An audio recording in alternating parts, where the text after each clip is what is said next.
ಕಾಲದಲ್ಲಿ ಜಗತ್ತು ಎದ್ರ ಮೇಲೆ ನಿಂತಪ್ಪ ಅಂತಂದ್ರ ಮೊಬೈಲ್ ಮೇಲೆ ನಿಂತ. ಮೊದಲ್ ಮೊಬೈಲ್ ಅಂದ್ರೆ ಏನ್ ಅನ್ನೋದ ಗೊತ್ತಿದ್ದಿದ್ದಿಲ್ಲ, ನಿಮ್ಮಷ್ಟು ನಾವಿದ್ದ. ಆದ್ರೆ ಬರ್ತಾ ಬರ್ತಾ ಏನಾಗ್ಬೇಕಾಗೈತಿ ಅಂತಂದ್ರ ಪರಿವರ್ತನೆ ಜಗದ ನಿಯಮ. ಕೃಷ್ಣ ಹೇಳ್ತಾನಲ್ಲ, ಗೊತ್ತಿಲ್ಲ ನಿಮಗೆ? ಪರಿವರ್ತನೆ ಜಗದ ನಿಯಮ. ಕಾಲ ಬದಲಾದಂತೆ ನಾವು ಏನಾಗ್ಬೇಕಾಗ್ತತಿ ಅಂತಂದ್ರ ಆ ಬದಲಾವಣೆಗೆ ಹೊಂದಾಣಿಕೆಯಾಗಿ ಹೋಗುವಂತ. ಮೊಬೈಲ್ ಬಿಡಿ, ವಚನ ಹಾಕಿ ನಂಗೆ ಮಾತಾಡಕ್ ಬರಲ್ಲ. ಇಲ್ಲಿ ಮೇಡಮ್ ಹೋದಾರ ಭಾಷಣ ಮಾತಾಡ್ತಾರ, ನಾನು ತಿಳಿದಷ್ಟು ಹೇಳ್ತೀನಿ.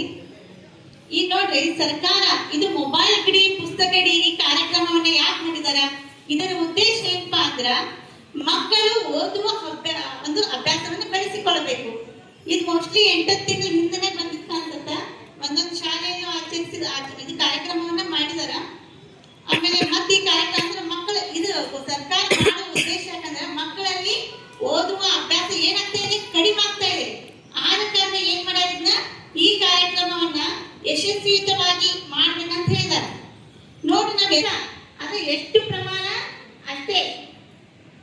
ಅದ ಕಾರಣ ದಯವಿಟ್ಟು ಮಕ್ಕಳೇ, ಇನ್ನು ಮಾತಾಡೋದಾರ ಮೊಬೈಲ್ ಅನ್ನ ಏನ್ ಮಾಡ್ಬೇಕು, ನೀವು ಮಿತವಾಗಿ ಬಳಸ್ಬೇಕು, ಮಿತವಾಗಿ ಬಳಸ್ಬೇಕು. ಆಗ ಓದುವ ಅಭ್ಯಾಸ ಎಲ್ಲರ ಜೊತೆ ಬೆಳೆಯುವ ಒಂದು ಅಭ್ಯಾಸವನ್ನ ರೂಢಿಸ್ಕೊಳ್ಳಿ ಅಂತ ಹೇಳ್ತಾ ನನ್ನ 2 ಮಾತುಗಳನ್ನ ಮುಗಿಸ್ತೇನೆ. ಎಲ್ಲರೂ ಮೊಬೈಲ್ ಹಿಡಿತೀರಿ ಗೊತ್ತೈತೆ ನನಗೆ. ಆದ್ರೆ ನಿಮಗೆ ಮೊಬೈಲ್ ಏನು ಮಾಡತೈತಿ ಅಂದ್ರೆ ನಿಮ್ಮ ಪುಸ್ತಕದಿಂದ ದೂರ ಮಾಡತೈತಿ. ಈಗ ಎಷ್ಟೋ ದೊಡ್ಡ ದೊಡ್ಡ ವ್ಯಕ್ತಿಗಳು ಅದಾರ, ಅಲ್ಲೆಲ್ಲ ನೀವು ನೋಡ್ತೀರಿ. ಅವರೆಲ್ಲ ಇರೋ ಕಾಲದಾಗ ಮೊಬೈಲ್ ಇತ್ತು, ಇಲ್ಲ. ಅವರೆಲ್ಲ ಪುಸ್ತಕ ಹಿಡ್ದ ಅಷ್ಟು ದೊಡ್ಡ ದೊಡ್ಡ ವ್ಯಕ್ತಿಗಳಾಗ್ಯಾರ. ಮೊಬೈಲ್ ಹಿಡ್ದವ್ರೆಲ್ಲ ಏನಾಗತ್ತಾರು, ಹಾಳಾಗತ್ತಾರ. ಹಂಗಂತೇಳಿ ಮೊಬೈಲ್ ಕೆಟ್ಟದ್ದಲ್ಲ. ಮೊಬೈಲ್ನ ಒಳ್ಳೇದಕ್ಕೂ ನಾವು ಯೂಸ್ ಮಾಡ್ಕೋತೀವಿ. ಈಗ ನೋಡ್ರಿ, ನಿಮ್ಗೆ ಎಷ್ಟೋ ಸಲ ಎಷ್ಟೋ ಎಕ್ಸ್ಪೀರಿಯನ್ಸ್ ಕೆಟ್ಟದನ್ನ ಬಳಕೆ ಮಾಡಿದ್ರೆ ಕೆಟ್ಟದಾಗೈತಿ. ನಾವು ಪ್ರತಿಯೊಂದನ್ನ ಏನ್ ಮಾಡ್ಬೇಕಂದ್ರೆ ಒಳ್ಳೇದನ್ನ ಮಾತ್ರ ತಗೋಬೇಕು. ಜಗತ್ನಾಗ ಎಲ್ಲ ಐತಿ, ಒಳ್ಳೇದು ಐತಿ ಕೆಟ್ಟದ್ದು ಐತಿ. ನಮಗೆ ಏನ್ ಅವಶ್ಯಕತೆ ಐತಿ, ಒಳ್ಳೇದ್ ಮಾತ್ರ. ಹಂಗಾಗಿ ನಾವು ಒಳ್ಳೇದನ್ನ ತಗೋಬೇಕು. ಇಲ್ಲಿ ಇದರ ಉದ್ದೇಶ ಏನಂದ್ರೆ ಪುಸ್ತಕದಿಂದ ನಾವೇನಾಗತ್ತೀವಿ, ದೂರ ಆಗತ್ತೀವಿ. ಒಂದು ಉತ್ತಮ ಪುಸ್ತಕ 100 ಸ್ನೇಹಿತರಿಗಿಂತ ಏನಪ್ಪಾ ಅಂದ್ರೆ ಮಿಗಿಲು ಅಂತ ಹೇಳ್ತಾರೆ. ಹಾಗಾಗಿ ಓದುವಂತ ಹವ್ಯಾಸವನ್ನ ನಾವೇನ್ ಮಾಡ್ಬೇಕು, ಬೆಳೆಸ್ಕೋಬೇಕು. ಅದು ಓದ್ಬೇಕಂದ್ರೆ ಪ್ರತಿದಿನ 1-2 ದಿನ, 1 ತಿಂಗಳು ನಾವು ಕಂಟಿನ್ಯೂ ಓದಿದ್ರು, 1-2 ದಿನ ಓದೋದು ಗ್ಯಾಪ್ ಮಾಡಿದಿಲ್ಲ.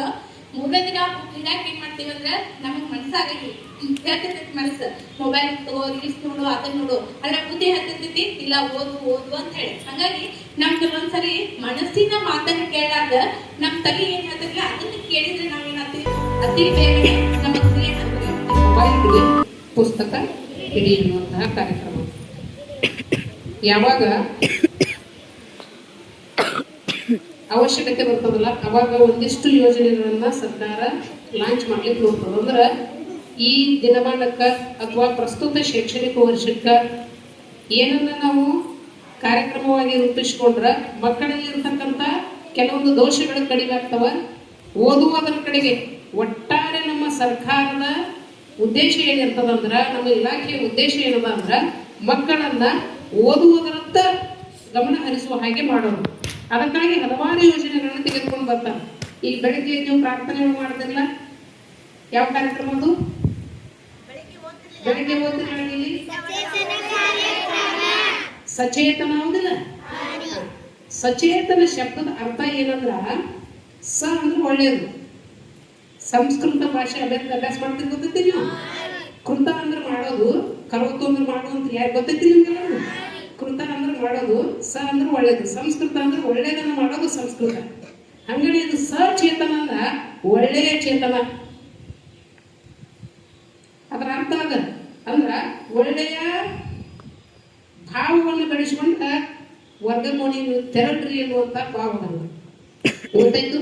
ಇದ ಮೊಬೈಲ್ ಕನ್ನಡ ಅರ್ಥ ಏನ್ ಹೇಳ್ತೀರಿ? ಮೊಬೈಲ್ ಅಂದ್ರೆ ಕನ್ನಡದಾಗ ಏನಂತಾರ? ಫೋನ್ ಅಲ್ಲ, ಏನು? ದೂರವಾಣಿ. ಇನ್ನೊಂದೈತಿ ಜಂಗಮವಾಣಿ ಅಥವಾ ಜಂಗಮ ದೂರವಾಣಿ, ಎರಡು ಹೇಳಿ. ದೂರವಾಣಿ ಅಂತ ಅಷ್ಟ ತಿಳ್ಕೊಂಡ್ಬಿಡೋದು ನಾವೀಗ, ಹೌದಾ? ದೂರವಾಣಿ ಅಂದ್ರ ದೂರ ಅಂದ್ರೆ ನಿಮ್ಗೆ ಗೊತ್ತಾಗ್ತದೆ, ನಮ್ಮ ಹತ್ತಿರದ ಇದ್ದವರು ಅಥವಾ ದೂರ ಇರ್ತಕ್ಕಂಥದ್ದು. ವಾಣಿ ಅಂದ್ರೇನು? ವಾಣಿ ಅಂದ್ರೇನು? Very good. ಏನು?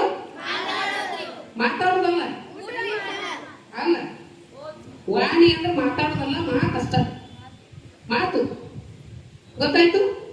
ವಾಣಿ ಅಂದ್ರೆ ಮಾತು. ಈಗ ನೀವು ಅಮೃತವಾಣಿ ಅಂತ ಬರ್ದಿರ್ತಿರ್ಲ, ಅಮೃತವಾಣಿ ಅಂತ ಬರ್ದಿರ್ಲಿಲ್ಲ.